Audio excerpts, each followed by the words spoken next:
Sa milk. Ipap. Dissolve lang na to ang coffee powder. Then,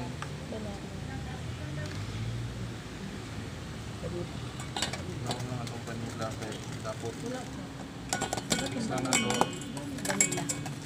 Tapos oil.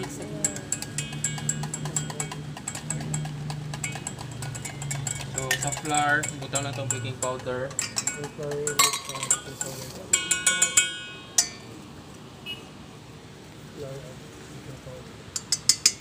Ano pa isa ka bowl na dagko?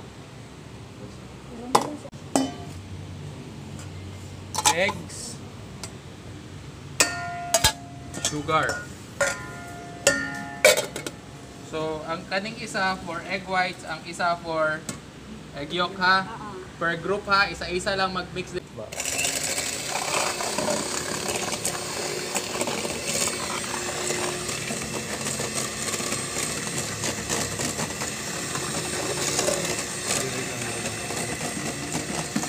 So, i-mix lang na to hanggang mag-dissolve ang sugar and mag-light.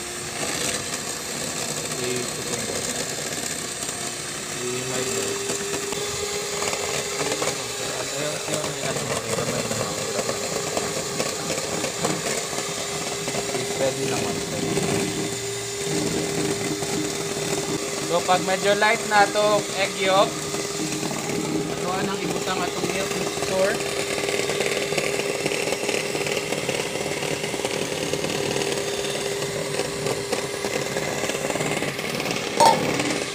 So every time ang be sure yun ato ang whisk sa ato ang egg white, wala gyud any oil. Pati atong bowl dapat walay oil.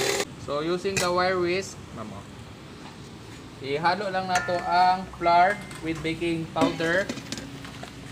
Ayaw kayo paspas sinay lang.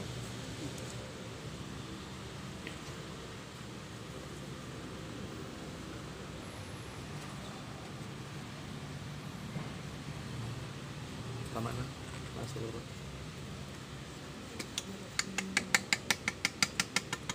So, nakita ninyo wala na lumps.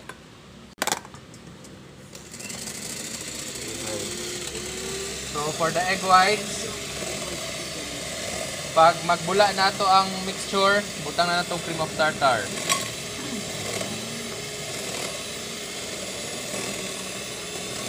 Then, sugar, gradual lang.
So, ang gabuan na karon pantay ang ato ang wheat.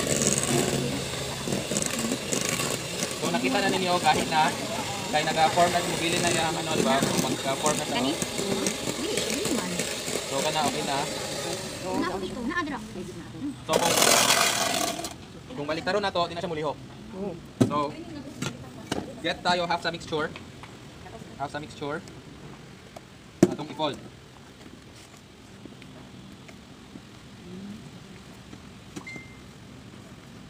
So be sure na na-mix na to tarong. Nabutang na nag-paper.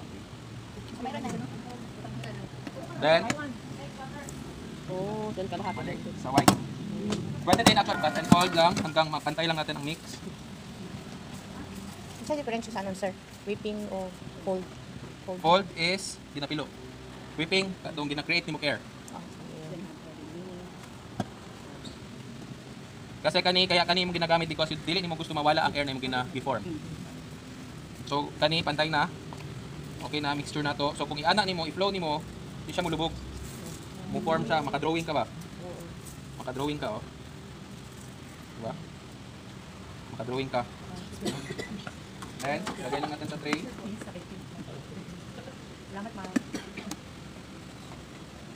Hindi ba kailangan doon ang water? Hindi na kailangan.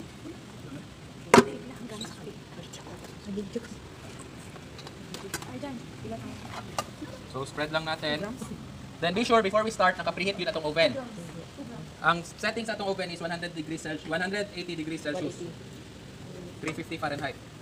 So i-bake na to siya mga 16 minutes. So after na nato nabutang, itap lang nato para mabantay. Tap lang nato para mabantay niya kato. Sobrang na bubble matanggal. Then after mix, ayaw gid stay diretso sa oven.